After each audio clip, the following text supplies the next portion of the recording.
I'm David Volk for Chin Music. Today's post, The Revenge of the Meat Apples.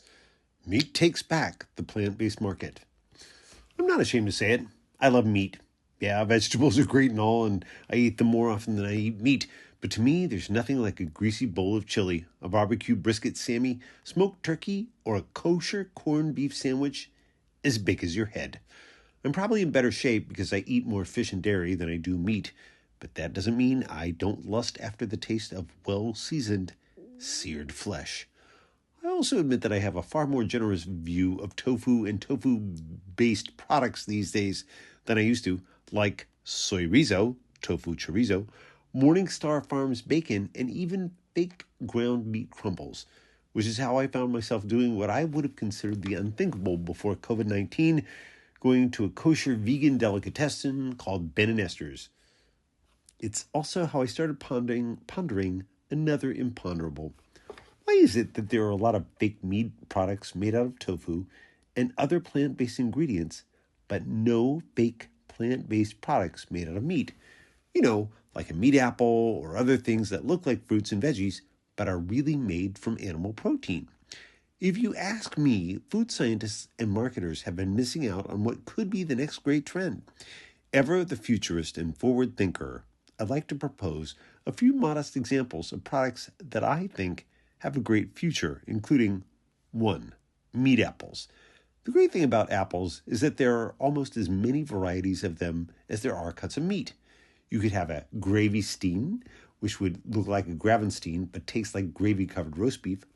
A Fuji could be made of Kobe beef, and who's to say you couldn't make a dessert called an apple-browned beef? 2. Ham and eggplant. Although there's some dispute as to whether they're a fruit or a veggie, there's no question there's plenty of room in there. Heck, you could even throw in a side of hash browns. 3. Turkey lime. The combination of citrus and poultry may sound strange, but I promise you it's got to be 10 times better than tofurkey. Just imagine the great pies it would make. 4. Duck l'orange. It might take a full bag of oranges to get it all in, but imagine how cute and festive a bag filled with oranges that has beaks would look. 5. Lambocado. Either ground lamb or, better yet, some of that gyro meat. In a nod to avocado's green color, you could toss in some mint jelly.